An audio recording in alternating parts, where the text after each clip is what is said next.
से स्थापत्य कला। हम उत्तर प्रदेश की स्थापत्य कला को 3 पार्ट में डिवाइड करेंगे मेरे भाई, ध्यान से सुनते रहेंगे। हम स्थापत्य कला को 3 पार्ट में डिवाइड करेंगे।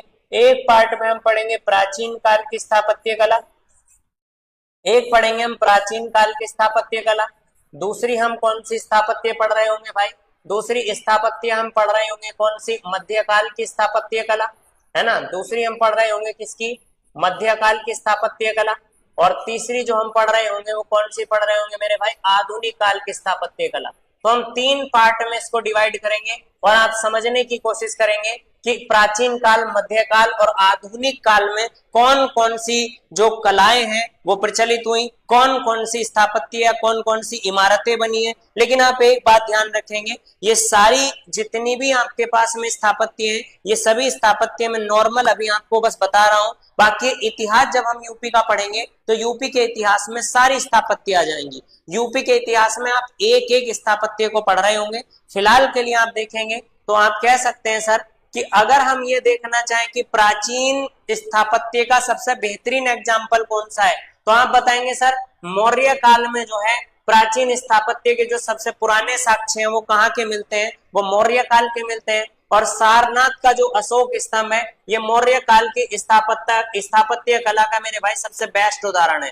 तो उत्तर प्रदेश में मौर्य काल जो है, मौर्य काल की जो स्थापत्य है वो सबसे पुरानी स्थापत्य है। और इस स्थापत्य का जो सबसे बेस्ट एग्जाम्पल आपको देखने को मिलेगा वो कौन सा मिलेगा मेरे भाई, सारनाथ का अशोक स्तंभ, ये आपको ध्यान रखना है। उसके बाद में मंदिर काल का जो मंदिरों के निर्माण की जो कला विकसित हुई है मेरे भाई, ये गुप्त काल में विकसित हुई है, आपको ध्यान रखना है। ये कहां पे विकसित हुई है, गुप्त काल में, बहुत महत्वपूर्ण पॉइंट है। ये कहां पे विकसित हुई है मेरे भाई, गुप्त काल में विकसित हुई है, ये आपको ध्यान रखना है, ठीक है। ये गुप्त काल में विकसित हुई है। और गुप्त काल में जो कुछ मंदिर जो है वो बनाए गए हैं, कौन कौन से मंदिर बनाए गए, एक तो आप ध्यान रखेंगे 10 अवतार मंदिर मेरे भाई, कहां पे, देवगढ़ में, झांसी में। बहुत महत्वपूर्ण सवाल है, डायरेक्ट एग्जाम में पूछा जाता है कि 10 अवतार मंदिर कहाँ है, आपको बताना है देवगढ़ में, झांसी में। ये गुप्त काल का बनाया हुआ मंदिर है, ये गुप्त काल की स्थापत्य का उदाहरण है। भीतर गांव का मंदिर सब लोगों को पता है, ये कानपुर में है ना। भीतर गांव का मंदिर कहाँ है, कानपुर में,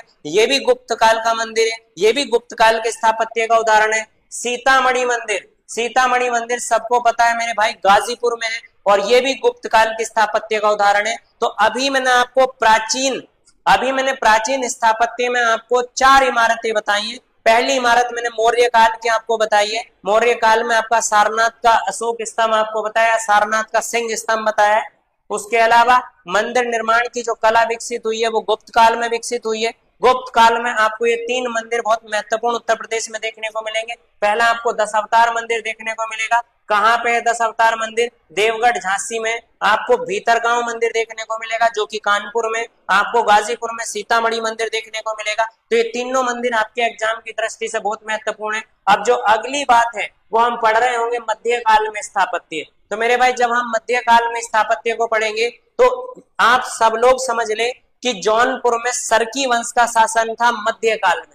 तो जौनपुर में कौन सा वंश शासन करता था, जब आपको इतिहास पढ़ाऊंगा कल या परसों की क्लास में यूपी जीके में, तो आपको बताऊंगा सरकी डायनेस्टी। और सरकी डायनेस्टी का जो पूरा शासन था वो कहाँ पे था, उनका जो केंद्र था वो क्या था, जौनपुर था। तो जौनपुर के आसपास के क्षेत्र में भाई साहब आपका सरकी वंश का शासक था या सरकी वंश का शासन था।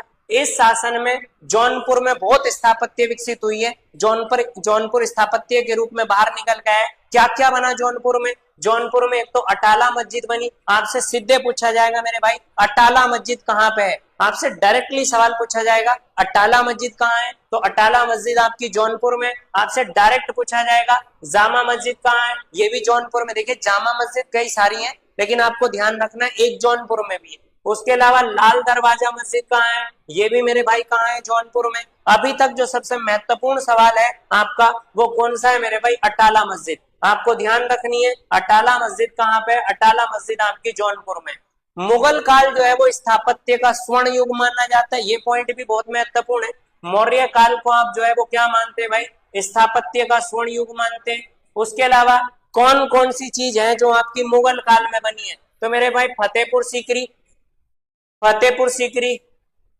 उसके अलावा आगरा का किला, उसके अलावा सिकंदरा, उसके अलावा ताजमहल, है ना, ये सारी इमारतें वो हैं जो मुगल काल में बनी है। जब मैं आपको भारत का इतिहास पढ़ाऊंगा या उसके अलावा जब मैं आपको उत्तर प्रदेश के इतिहास की क्लास शुरू करूंगा तो मैं आपको पूरा का पूरा ये सारी बात बताऊंगा कि किसने बनवाई, कैसे बनवाई, कहाँ बनवाई और क्यों बनवाई। ये सारी चीजें वहां पे आप पढ़ रहे होंगे। पर फिलहाल के लिए आप इतना ध्यान रखेंगे, मध्यकाल में जो स्थापत्य के बेस्ट एग्जाम्पल है वो जौनपुर में अटाला मस्जिद है और फतेहपुर सीकरी है, उसके बाद सिकंदरा है, आगरा का किला है, ताजमहल है, ये सारी चीजें, है ना।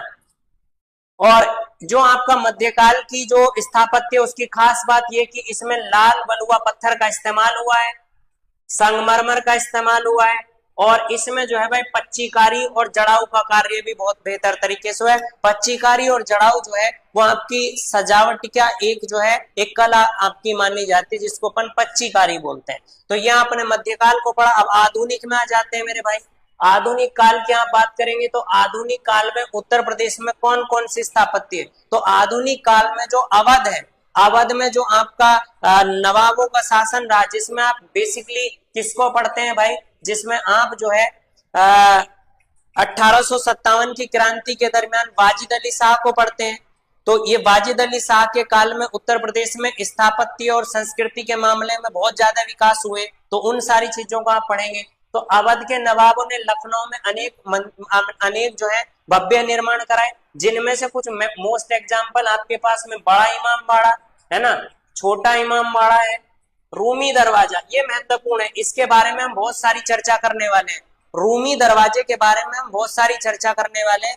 रूमी दरवाजे के बारे में हम बहुत कुछ पढ़ने वाले हैं। आपको कई सारे ऐसे सवाल रूमी दरवाजा से मिलेंगे जो अभी तक आपने शायद नहीं पढ़े होंगे। आपने 76 मंजिल के बारे में पढ़ा होगा, ये भी लखनऊ में है। हुसैनाबाद घड़ी घर के बारे में आपने पढ़ा होगा, ये भी आपकी आधुनिक काल में है, जब अवध का जो पूरा का पूरा अपना चरम था, जब नवाब वाजिद अली शाह यहाँ पे शासन कर रहे थे, उस समय जो है ये अवध में बहुत सारी इमारतों का निर्माण हुआ। चलिए नए